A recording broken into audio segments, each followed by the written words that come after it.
have to share with other people who have the same type of problem, because you're going to gain more and more knowledge. And the other part of it too is you're going to have to enjoy the time that you have, because this is a destructive disease, and you need to get as much information as you possibly can. Okay. What organization did you work with, if any, to help you in the home situation? My main source was from the Alzheimer's Association, and they sent out pamphlets, and I still receive information from them, even though my father has passed on. I still receive information, and they were very instrumental in me passing it on to my sisters and having them get more knowledge and make it a lot easier to go through everything that we had gone through with my father. Okay. Why do you work with these people? There's lots of different patients that you could choose to work with, but for those of you that are in a caregiving situation in an institution, is it your choice to work with people with dementia? Why do you like working with them? Well, I think it definitely has to be a choice.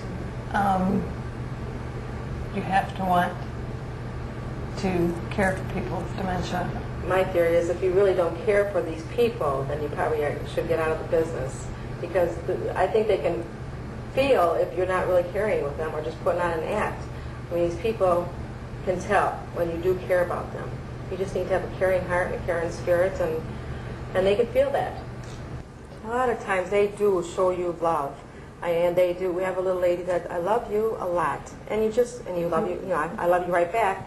But you just, the fact that they do care for you also, and that you try to make their life easier, and they know that. A lot of them know that you are caring for them. To me, that's rewarding. The thank yous, the smiles, just being around and being able to be with them is a real gift. We're the lucky ones. We get to share their days. And so that's one of the reasons I do it, is because I do care, and also any one of us could be there soon or down the road. And also, how would you want your parent or grandparent to be treated? So you need to treat these people with respect and care and loving them. You had mentioned, Monica, earlier about the education that you've gained from working with these people. Is it true that you're really learning things from them? Oh, absolutely. They hold a lot of knowledge in reminiscing. You can bring things forward from their past, learn about them as people, and then things that they may have done, and you learn a whole lot about yourself and taking care of them. Charles, you had mentioned something about loving history and your experience with your father. Yes. I know my father, before, he didn't talk about World War II very much, but when he started talking about different things, he told us about the Red Ball Express, which he was a participant in, and the memory is still there. It's not something that you're thinking too much about. You're thinking that it's all gone, but he'll come up with some of his experiences and pass them on to you. So it can be fun. A lot of times we have a tendency, we think it's just all work, but he passed on information to not only myself but my sisters and the rest of the family that's invaluable.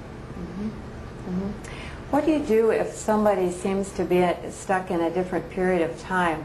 Let's just say they're saying that they are in the 50s and they've got small children that they need to get on the bus and they can't bother with you right now, and what do you do?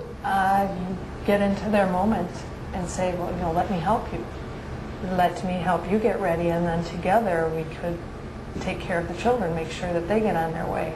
And simply by going through their daily routine, their morning routine, whatever it may be, and then maybe walking out of the door of their room just brings them back into reality, and that whole thought is gone, because they do change from moment to moment.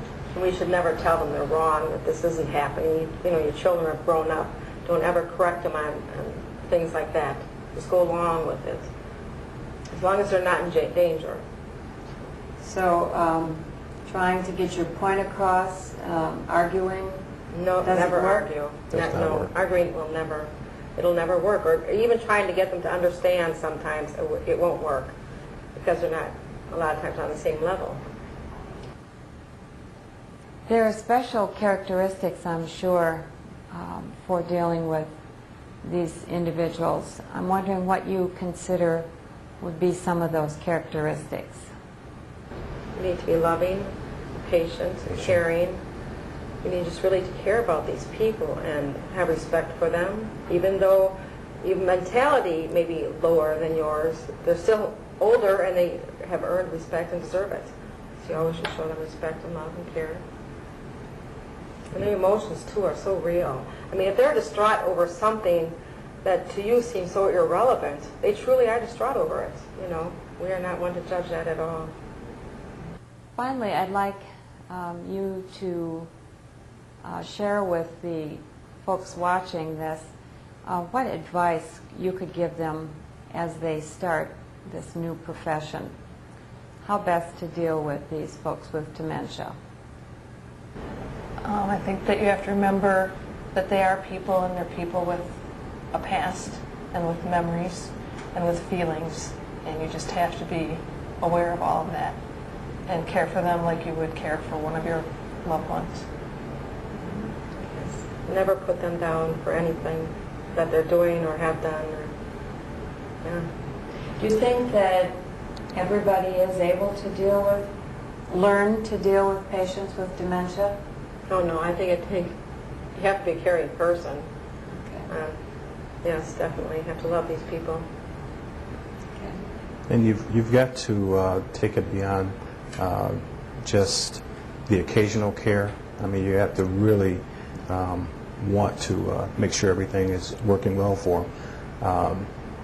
This is the first time, you have to remember this is the first time for them going through this.